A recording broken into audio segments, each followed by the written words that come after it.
இங்கே ஒரு சின்ன பையன் காட்டில் ஓனாய் கொடுத்துட வாழ்ந்துகிட்டு இருக்கான். அந்த பையனை எப்படியாச்சும் வேட்டையாடி சாப்பிட்ணுன்னு சொல்லிட்டு அங்கே ஒரு புலி சுற்றிட்டு இருக்கு.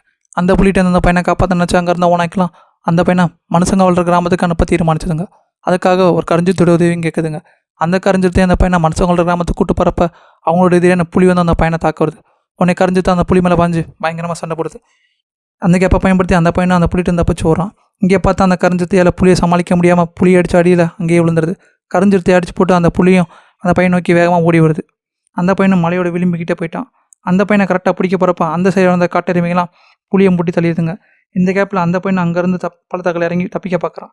அந்த பள்ளத்தாக்கு நிறையா காட்டெருமைலாம் ஓடிட்டு இருக்குங்க. பள்ளத்தாக்கு மேலே நின்றுட்டு இருந்த புலி அந்த பையனை எப்படியாச்சும் பிடிக்கணும்னு பார்த்துக்கிட்டு இருக்கு. ஆனால் அந்த சின்ன பையன் என்ன பண்ணுறான், ஓடுற காட்டெருமை கும்ப பிடிச்சி அங்கேருந்து தப்பிச்சு ஒரு அடர்ந்த காட்டுக்குள்ளே நடந்து போயிட்டுருக்கான். அப்போது கீழே ஏதோ கிடக்குது. அதை என்ன எடுத்து பார்த்தா அது ஏதோ ஒரு பெரிய பாம்போட சட்டமாக இருக்குது. அதை பார்த்துட்டு அங்கே நடந்து போயிட்டுருக்கப்ப ஒரு மரத்தில் பழங்களாக தொங்கிட்டு இருக்கு. அதை எப்படியே கஷ்டப்பட்டு பறித்து சாப்பிட்டுக்கிட்டு இருக்கான். அப்போது அங்கே ஒரு நரி வந்து அவனே பாவமாக பார்த்துக்கிட்டு இருக்கு. அந்த பையனும் அந்த நரிக்கு அந்த பழத்தை ஊட்ட போகிறான். அந்த நரியோட ஃப்ரெண்ட்ஸ் எல்லாம் தந்திரமாக அங்கேருந்த பழத்தை எடுத்துகிட்டு மரத்து மேலே ஓடி போதுங்க. அவனும் அந்த நரியை பிடிக்கிறதுக்கு மரத்து மேலே ஓடி போய் பார்த்தா அந்த இடமே ரொம்ப பயங்கரம். அப்படியே மேலே சுற்றி பார்த்துக்கிட்டு இருக்கப்ப ஒரு பெரிய மலைப்பாம்பு அங்கே வருது. வந்து அந்த பாம்போட கண்ணுக்குள்ளே பார்த்தா அந்த பையனோட சின்ன வயசை காட்டுறதா சொல்லுது. அந்த பையனும் அந்த பாம்போட கண்ணுக்குள்ளே பார்த்துட்டு இருக்கான். அப்போ அந்த பையனுக்கு சின்ன வயசு நடந்தாலும் அந்த பாம்போட கண்ணுக்குள்ளே அப்படியே தெரியுது.